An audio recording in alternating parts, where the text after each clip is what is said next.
Kebiasaan kita adalah nanti koneksi, ya kan? Koncoisme dan sebagainya. Kamu anaknya siapa? Kamu ponakannya siapa? Saya bergabung dengan Pak Jokowi, walaupun kita telah berseberangan, berkompetisi dengan tajam selama 2 kali pemilihan umum. Begitu beliau mengajak saya kira saya berpikirnya itu mungkin hanya setengah jam. Dan saya mengatakan saya gabung.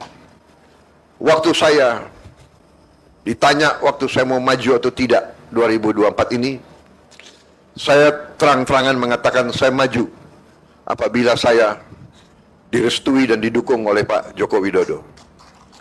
Kenapa? Karena kita butuh kontinuitas. Kita butuh komitmen keberlanjutan. Hal-hal yang baik, investasi uang rakyat yang sudah demikian besar harus diamankan. Dan untuk itu saya harus sampaikan di sini betapa besar Pak Joko Widodo menyiapkan saya. Saudara-saudara sekalian, beliau seorang yang boleh saya katakan sangat teliti. Beliau sangat teliti. Mungkin karena itu saya kalah 2 kali sama beliau itu. Tapi saya juga tidak kalah akal. Kalau 2 kali kalah, lebih baik kita belajar dari orang yang menang. Gitu. Tapi sampai sekarang pun beliau memperhatikan, dan saya merasa saya disiapkan benar-benar. Kemarin saya masih dipanggil Menhan kan, sekarang sudah lebih akrab Mas Bowo. Jadi Mas Bowo nanti harus berangkat ke sini, ketemu ini. Jadi beliau yang siap Pak, siap. Benar, saya ke Tiongkok atas petunjuk beliau, ke Jepang.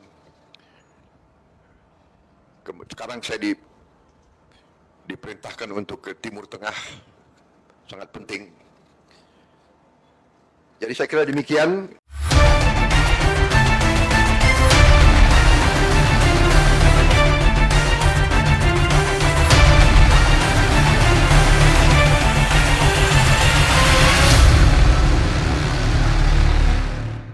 Bismillahirrahmanirrahim. Assalamualaikum warahmatullahi wabarakatuh. Alhamdulillahirrabbilalamin. Allahumma salli ala sayyidina Muhammad wa ala ali sayyidina Muhammad.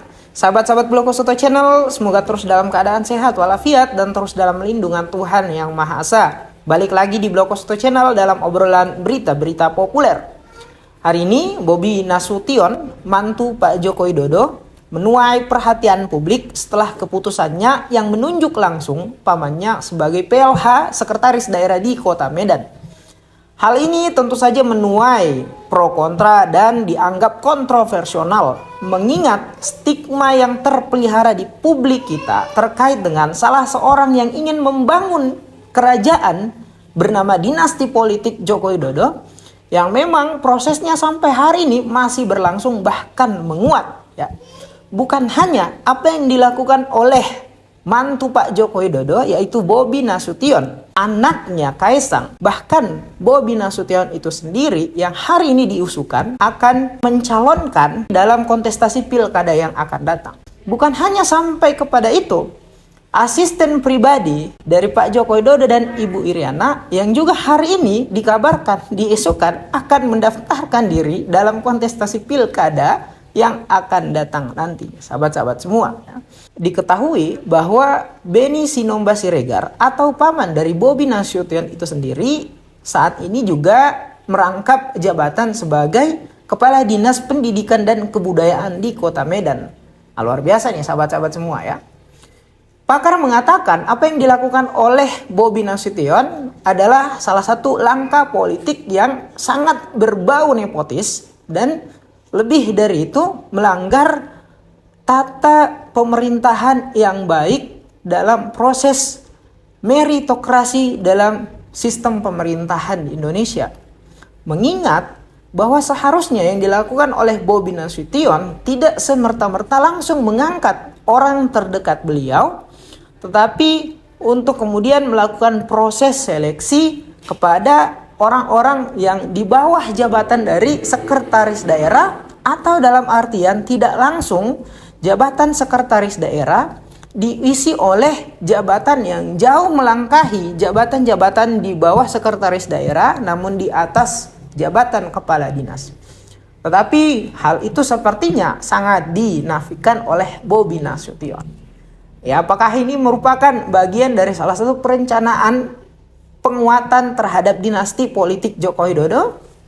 Sahabat-sahabat semua, sebelum kita lanjut tolong berikan komentarnya. Praktik menjamin 7 turunan hidup satu keluarga sebagaimana apa yang dilakukan oleh Bobi Nasution sebetulnya bukan praktik yang baru dalam konteks perpolitikan di Indonesia, ya.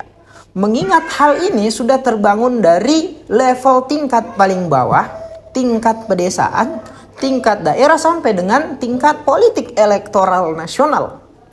Namun sampai hari ini budaya unsur nepotisme dalam sistem pemerintahan di Indonesia tidak bahkan diperangi atau ada inisiatif untuk membuat satu produk undang-undang yang mengatakan dengan jelas kerja-kerja nepotisme itu seperti apa. Dalam aktivitas dinasti politik atau kerja-kerja politik yang berbau nepotisme, dalam penelitian CSIS mengatakan bahwa mayoritas pemuda yang terpilih dalam kontestasi pileg atau yang mendapatkan jabatan kursi DPR dalam pemilu tahun 2024 itu syarat akan nepotisme dan merupakan orang-orang yang dekat dengan yang punya jabatan terlebih dahulu sebelumnya. Ini menjadi isu sentral tetapi juga menjadi praktik yang masif terjadi dari tingkat paling bawah sampai tingkat paling akhir. Artinya ada narasi kebohongan dengan praktik yang terjadi selama ini dalam sistem pemerintahan di Indonesia. Apa yang dilakukan oleh Bobi Nasution kepada pamannya ini mengingatkan kita kepada hal yang tadi, yaitu keputusan nomor 90. Kalau kemarin ada paman yang teramat sayang kepada anaknya sampai dengan harus mengeluarkan keputusan nomor 90 di Mahkamah Konstitusi, hari ini terbalik. Ada ponakan yang bukan hanya sayang kepada pamannya, tetapi juga takut akan keberlangsungan hidup dari pamannya, sehingga dengan mudah dia memberikan jabatan tertentu kepada pamannya. Nah, ini kan luar biasa nih sahabat-sahabat semua ya. Artinya kalau kemarin paman menolong ponakan, hari ini ponakan menolong paman.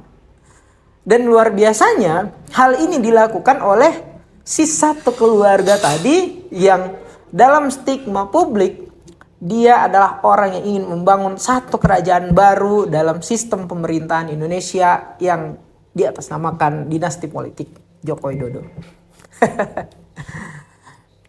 Hal ini tentu harus ditentang sahabat-sahabat semua, mengingat bahwa kalau nantinya jabatan-jabatan seperti ini hanya disandarkan pada kepentingan administratif dan formalitas saja, tentu dalam proses berjalannya negara kita, para pemimpin-pemimpin atau orang-orang yang menduduki jabatan-jabatan tadi melihat orang-orang yang harus mereka treatment dengan baik.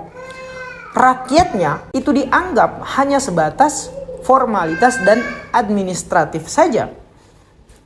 Yang penting rakyat saya masih hidup. Ya.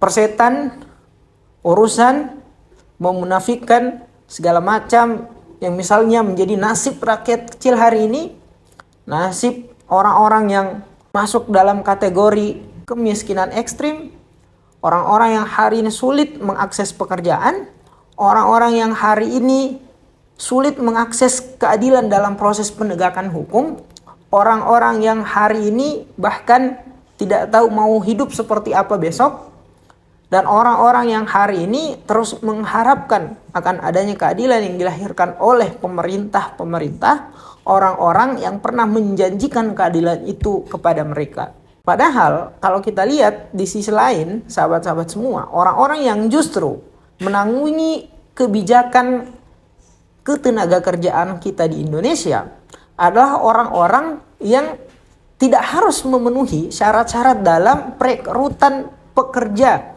di Indonesia. Contoh misalnya, orang-orang yang ada di parlemen, di gedung-gedung DPR sana, apakah orang-orang yang dituntut harus punya pengetahuan dan wawasan yang sangat luas? Kan tidak juga. Apakah orang-orang yang berada di gedung-gedung DPR sana adalah orang-orang yang harus dituntut punya IPK 3 sampai dengan 3,5? Kan tidak juga. Berdasarkan syaratnya, yang meskipun dia hanya tamatan SMA atau di bawahnya kan boleh-boleh saja. Luar biasa nih ya. Sementara produk aturan yang mereka harus buat, misal tentang undang-undang ketenaga kerjaan, itu ditafsirkan dengan sangat luar biasa oleh para perusahaan-perusahaan dengan memberikan standar paling tinggi kepada para pelamar pekerjaan. Hal-hal yang tidak menjadi syarat sebagai orang-orang yang bisa mengatur undang-undang ketenaga kerjaan itu, tetapi diatur bagi para pelamar pekerjaan. Ini kan luar biasa. Demikian dari kami. Billahi taufiq wal hidayah. Wassalamualaikum warahmatullahi wabarakatuh.